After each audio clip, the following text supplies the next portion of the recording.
Ýan habarlardan belläp geçişmedäli 1-nji sentýabrda Özbegistan Sowet Soýuzundan garaşdyryldygyny almagynyň 25-nji ýyl dönümini belliýär. Bu dawara Özbegistany dolandyrýan prezident Islom Karimowyň ýagdaýy barada halk arasynda näme taýyklar dowam edýän mahal geçirilýär. Bu barada kärdeşim gözeliň taýýarlan giňişräk maglumatyny bilelikde diňläliň. Özbegistanyň 1-nji sentýabrda bellenýän Sowet Soýuzundan garaşdyryldygynyň 25-nji ýyl dönümi ýurda uzak wagtlap dolandyran prezident Islom Karimowyň ýagdaýy bilen bagly näme taýyklygyň saklanýan wagtyna gabat geldi. 28-nji awgustda Özbegistanyň hökümeti Karimowyň keselhana düşenligini yglan edili bäri onuň saglyk ýagdaýy barada resmi maglumat bermän gelýär. Bu ýagdaýy öňkü Sowet Respublikasynyň garaşdyryldygyny yglan edili bäri ýeketäk ýol başçysyny çalyşma ugrunda ýurtda gizlin tagallalaryň dowam edýänligi barada çaklamalary güýçlendirdi. 29-njy awgustda peýda bolan käbir taýyklanmadyk we esaslandyrylmadyk media maglumatlarynda Karimowyň ýogulanlygy öňe sürildi. Emma Karimowyň kiçi gyzy Lola Karimowa Tyllaýewa 31-nji awgustda sosial mediada ýaýradan maglumatynda 78 ýaşyndaky kakasynyň diridigini we onuň saglygynyň gowulaşyp biljekdigini aýtdy. Karimowyň 1-nji sentýabrda Daşkentde garaşsyzlyk güni münasibetli geçiriljek uly konsert dabarasyna gatnaşmagyna garaşylýardy. Emma şol konsert çäresi ýatyrylyp 1-nji sentýabrda geçiriljek beýleki dabaralaryň gerimi hem çäklendirildi.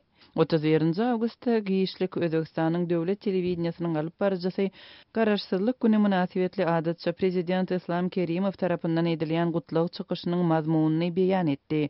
Türkmenistanda döwletiň doly gözegçiliginde saklanýan habar serişdelerinde goňşy Özbegistanyň prezidentiniň ýagdaýy düýpden agdalmady. Resmi maglumatlarda hatda Özbek hökümetiniň Karimowyň kesellenligi barada 28-nji awgustdan resmi beýanaty barada hem habar berilmedi. Özbegistanyň garaşsyzlygynyň 25-nji ýyl dönümi sebäpli gutlagy ýeberen regional liderleriň arasynda Türkmenistanyň prezidenti hem bar. Emma hem Türkmenistanyň hem de beýleki regional liderleriň Özbegistanda prezidentiň saglygynyň gowulaşyp biljekdigi baradaky çykyşlaryň edilýän wagtyna gabat ýeberen resmi gutlaglarynda Karimowyň saglygynyň gowulanmagyny umyd edilýän sözler aýdylmady. Ýatladyp geçsek 1997-nji ýylda Türkmenistanyň şol wagtky prezidenti Sapar Murat Niýazowyň ýüregine operasiýa edilende Merkezi Aziýanyň ähli liderleri şol sanda Özbegistanyň prezidenti Islom Karimow duýgudaşlyk bildirmek üçin Aşgabatda barypdy. Kärdeşim gözeliň taýýarlan maglumatyny diňlediňiz. Adatlygy line ulgamynda Goşmak 420 773 797 383 telefon belgisi arkaly tapyp bilersiňiz. Biziň bilen habarlaşyp maglumatlary, suratlary we videolary ugradyň. Şahsiýetiniz doly gizlilikde saklanar. Telefon belgimizi ýene ýatlaýar. Goşmak 420 773 797 383.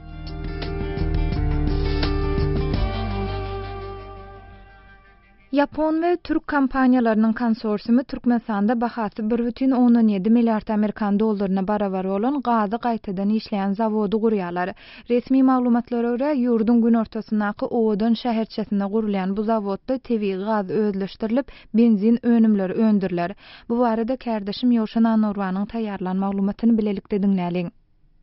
Japonyanyň Kawasaki konsorsiumy we Türkiýanyň Renesansy Türkmenistanyň Owdan ýerine uly gaz işläp bejerýän zawod gurýar diýip Trend habar gurulugy Türkmen medeniýetine salgylanyp habar berýär.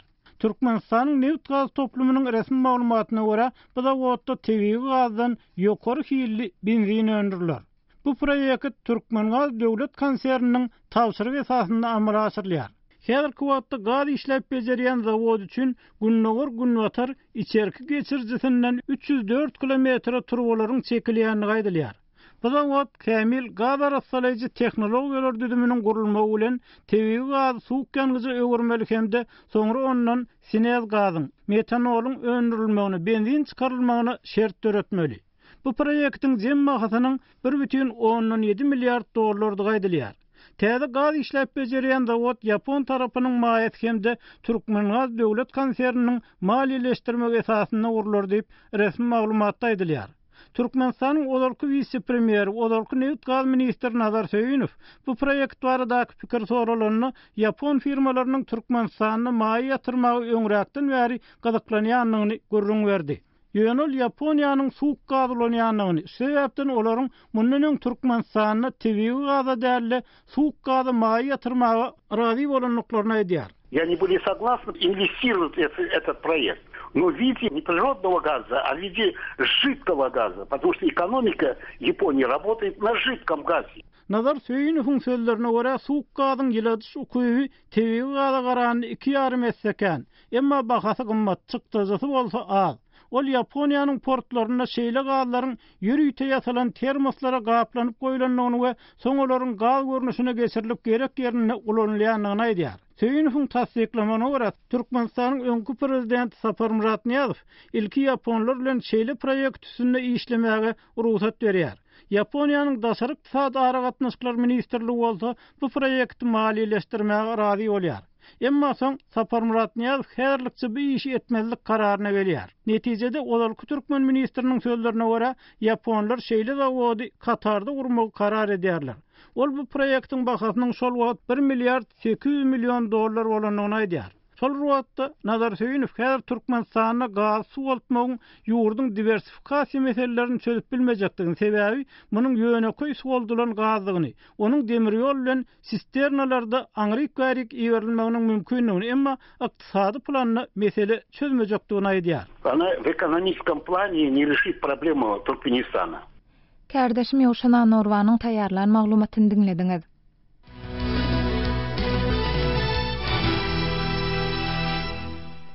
Türkmenistanyň prezidenti Gurbanuly Berdimuhammedow Germaniýanyň federal kansleri Angela Merkel'i Türkmenistana sapara çağırdy. Türkmen mediýasy Merkel'iň bu çakylygy minnetdarlyk bilen kabul edildigini habar berdi. Germaniýanyň resmileri muny tasdiklamady. Bu ýagdaýyň jekmejeklerini kardeşim gözellen dinläliň.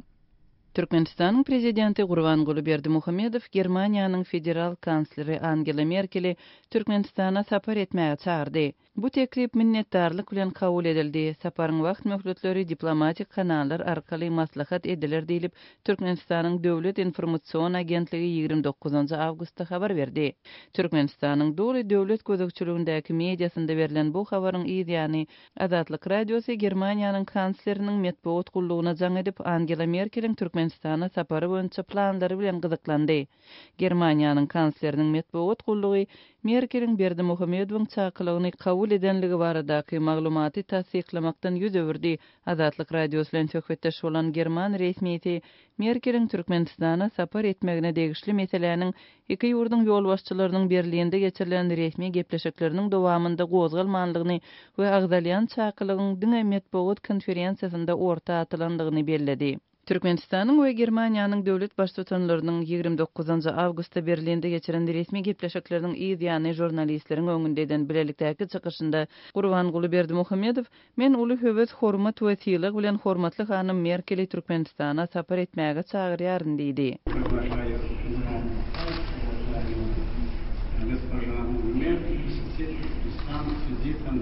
Gurbanuly Berdimuhammedowyň jurnalistleriň öňündeden bu çykyşynda öňe süren teklibine Merkel hiç hili jogap bermedi diýip medeniýet konferensiýasyna gatnaşan Azatlyk radiosynyň jurnalisti Faruh Yusufi aýtdy. Türkmenistanyň prezidenti medeniýet konferensiýasynda eden çykyşynda öz ýurdunyň bagtyarlyk döwründe ýaşaýanlygyny, ähli urlarda şol sanda demokratik ösüş taýdan hem uly üstünlük gazananlygy barada gurrun berdi.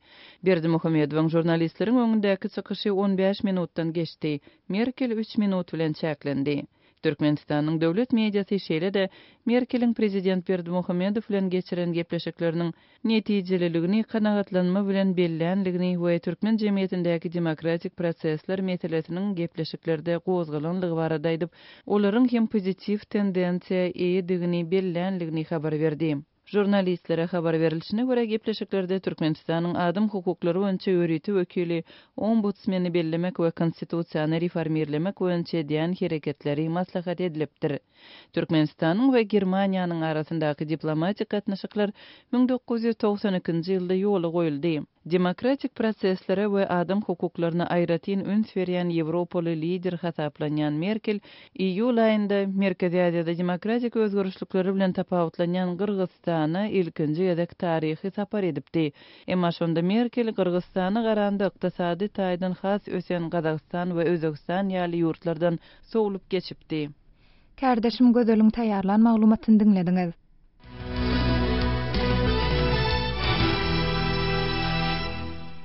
Azerbaýjanyň döwlet eýçiligindäki Nevit kompaniýasy Sokor Türkmenistan bilen Azerbaýjanyň arasyndaky Hazar deňdiniň ortasynda ýerleşen Nevit ýataklary bilen baglanşykly territorial dawatynyň ýakyn geljekde çözülmegine umyt baglaýar. Türkmenistan tarapyndan Serdar, Azerbaýjan tarapyndan Kapaz diýip adlandyrylýan bu territoriýa bilen baglanşykly dawa inni 20 ýyldan gowrak wagt bäri dowam edýär.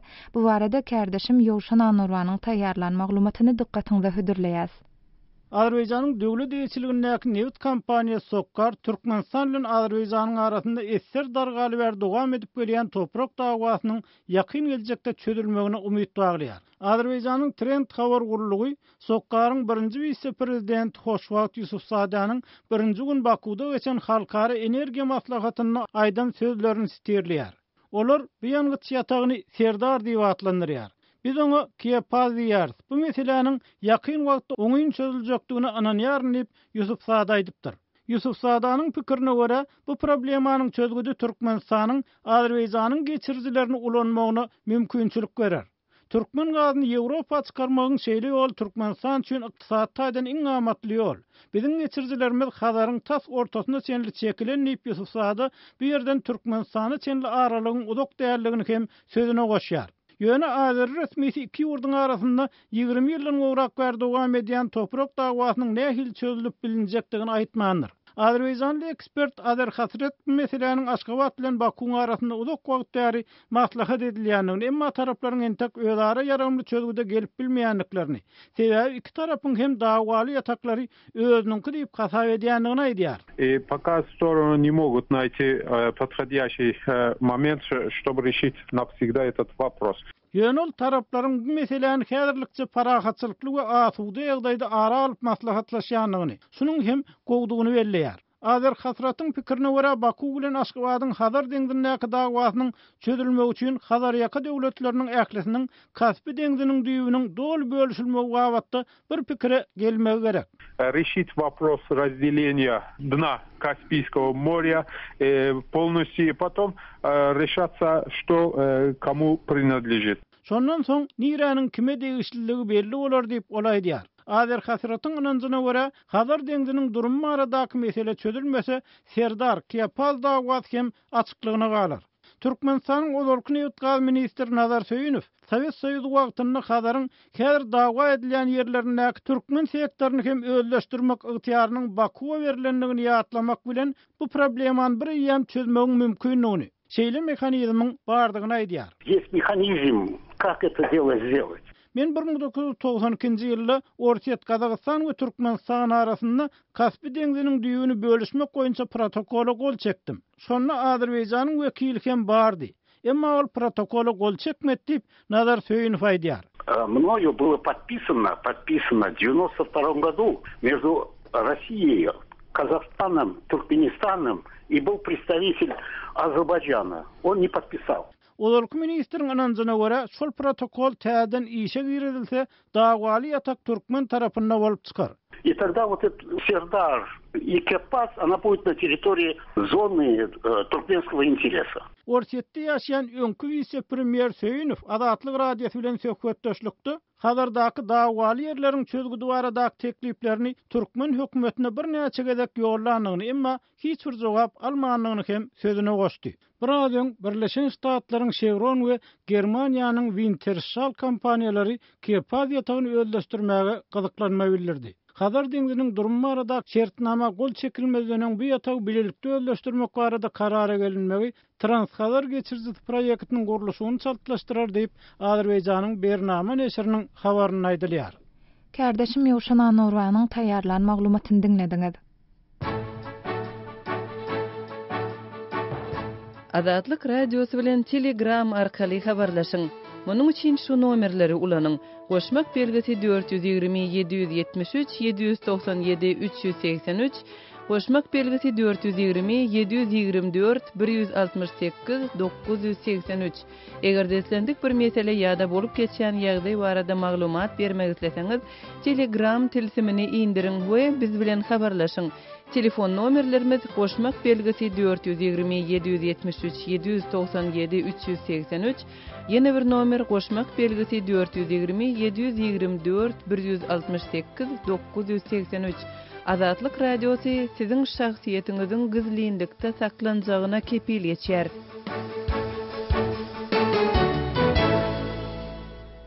Aşgabatdaky Mirwadarynda we Saparmurat Türkmenbaş şaýolunyň bir böleginde awatlaýyş işleriniň tamamlanyp 1-nji sentýabrda açyljakdygy habar berilipdi. Ýurtdan gelip owşan maglumatlarda bu sebitlerde awatlaýyş işleriniň henisem dowam edýändigi we olaryň haçan açylyp ulanşa beriljekdigi barada resmi maglumat berilmeýändigi aýdylýar.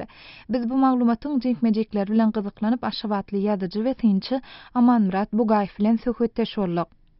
Mirwadarynyň 1 sentýabrda açyldygyny, Mirwadarynyň häzir kereket edýän administrasiýasy, iş öwürleri hem şo bagara gelip gidýän adamlara bundan aýar modul söz berdi. Ýöne hemmese gynanyrdan bolsa bagar şuň açylmady. Inni Saparmurat Türkmenbaşy şaýoly hakynda gurrun edilsen şaýolunyň da öňkü Moskovski häzirki 10 lawadanslyk köşesi bilen öňkü Aytakow häzirki Owgan köşesi aralygyndaky döwlet mundan 3 aýdan köprek wagtlar ýapylypdy.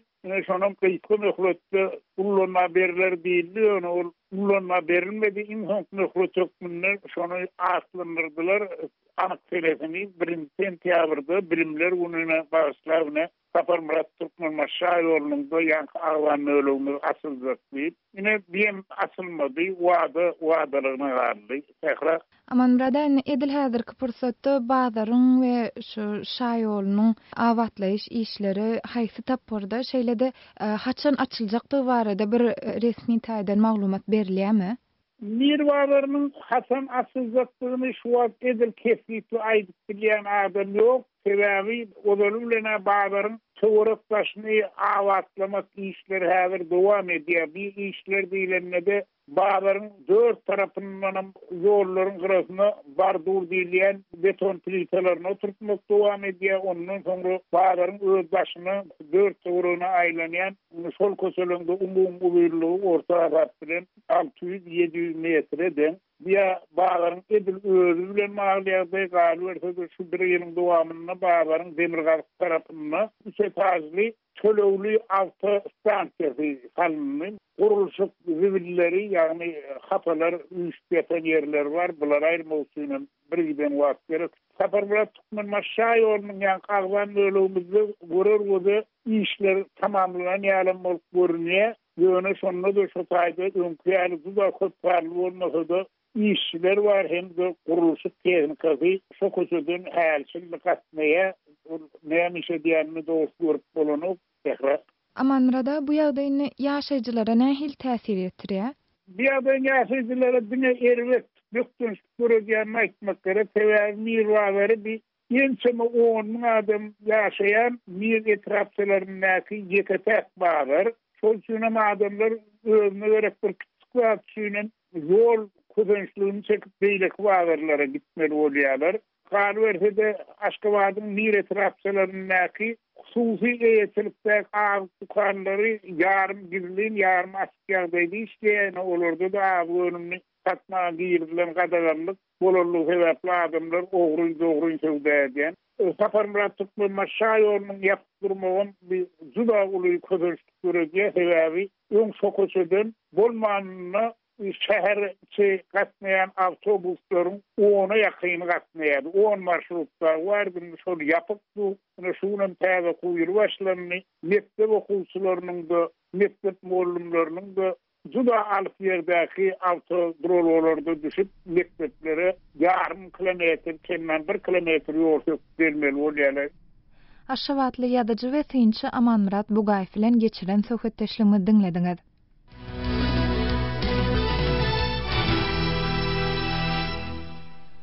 Gepleşigimizi goňşy Owensany deýişli maglumatymyz bilen dowam etdirýäs. Owensanda okuwçylar Türkiýedäki ýagdaýlar sebäpli Fethullah Güleniň hyzmatdaşlyk edýän guramalaryna deýişli mekdepleriň yapylmagyndan alad edýärler. Ýöne Türkiýanyň gumanitar guramasynyň Kawullaky edarasynyň başlygy bu mekdepleriň gapylarynyň yapylmajakdygyny aýdýar. Bu barada Owensana habarçymyz Şamerdangyly Murady has giňişräk maglumat taýýarlady. Awganistanda Awgan Türk adyndaky mekteplerde okuwçylar bilim alýar. Bu mektepleriň Fethullah Güleniň Jemaat-ı Nur adly guramasy tarapyndan ýöredilýänligi aýdylýar. Awgan Türk mekteplerinde berilýän bilimiň beýleki mekteplerden tapawutlygyny okuwçylar ma'lum edýär. Türkiýede soňky günlerde ýüze çykan ýagdaýlar sebäpli Fethullah Güleniň hyzmat toparyna degişli mektepler Awganistanda da ýapylar diýip okuwçylar hawatirlenme bildirýär. Ýöne Türkiýanyň gumanitar guramasynyň Kabuldaky darasynyň başlygy Süleyman Şahin Awgan Türk mektepleriniň gapylarynyň okuwçylar üçin ýapylmajakdygyny Azatlyk radiosuna bildirdi. Awgan Türk mektepleriniň jogapkärçiligini Awgan hökümeti öz üstüne alsa, onuň gowy boljakdygyna ol öňe sürdi. Afganistan'da Türkiye zaten 100 tane okul yapıp verdi. Türkiye hökümeti Awganistanda 100'den gurrak mektep kurup berdi. Awgan Türk mekteplerinde bilim berer ýaly mugallim gerek bolsa, onu da Türkiye hökümeti ýollamaga taýin. Türkiye hökümeti paýtaht Kabulda ýörite gyz studentler tälim alar ýaly bir universitet kurup bermäge de taýýarlanýar diýip Şahin belledi. Demirgazyk Awganistanyň Jowzjan welaýatynyň Akça etrafynda da Türkiye hökümeti tarapyndan gyz okuwçylar bilim alar ýaly bir mektep açyldy. Mektepde bilim berýän mugallimlaram Türkiýeli ayal mugallimlardy. Emma Akça etrafynda howpsuzlyk şertleriniň yaramazlaşandygy sebäpli Türkiýeli mugallimler öz watanyna gitdi. Akçadaky mektebiň gapysynyň okuwçylar üçin ýapylmagyny Süleyman Şahin aýtdy. Ýöne Türkiýeli mugallimleriň ýygyna dolanandygyna ol tasdiklady. Akçadaky mektep ýapyldy diýip Fethullahçy mugallimler aýdýar. Akçadaky mektepde gyz okuwçylara ýerli mugallimler bilim berýär diýip Türkiýanyň Tika adly insanperwer guramasynyň Kabuldaky bölüminiň jogapkary Süleyman Şahin aýdýar. Akçadaki okul kapatılmadı. Akçadaki okul kapatıldı deyip konuşanlar buradaki Fethullahçı öğretmenler. Oradaki öğretmenler Türkiye'ye gittiler. Yoksa o okul tamamen kapatılmadı. Öyle bir şey olmadı. Muhammed Ikram'ın aýdysyça ol Awgan Türk mektebinde 12 ýyl tälim alypdyr. Awgan Türk mektepleri Nur Jemaat tarapyndan ýöredilýär. 12 ýyl mektebe okudum Türkleriň mektebinde. Türkler mektebi köp ýaxşy. O taýda kompýuter bar, başga mekteplerden izapa zatlary, türki bar, arapça bar, ingilizce bar. Olar hyzmat Jemaat-ı Nur olar. Ol insanperwer guramasy ol Jemaat-ı Nur diýer. Awgan Türk mekteplerinde okuwçylara berilýän bilim derejesiniň ýokardygyny Muhammed Şefik aýtdy. Faryab welaýatynda hem Awgan Türk mektebinde okuwçylaryň bilim alýanyny ol ma'lum etdi. Afgan Türk mektepleri Suriye vilayetinde hem boret. Aholi katta e'tibor beradi bunga, çünkü bu mektepler talablarga barobar ta'lim şaroitini yaratadi. Gepleşik taýinlap azatlygy ýetiren Şaýmerdan oly Murady. Hormatly dinleýijiler, gepleşigimizde efire giden maglumatlarymyz barada öz pikir garaýşlaryňyzy, bellikleriňizi biziň bilen paýlaşmak isleseňiz ýa-da beýleki meseleler boýunça biziň bilen habarlaşmak isleseňiz biziň medbuat email belgisi gmail.com email adresinde hatur edip bilersiňiz. Gaderli dinleýijiler, şunuň bilen habarlar günnelik gepleşigimizi hem geçirip oturýas. Programmany Pragdaky studiýadan men Sähra alyp berdym. Saatlara kesmeden soň gepleşigimizi ýazgyda dinläp bilersiňiz. Azatlyk radiosynyň tolkunlaryndan aýrylmaň.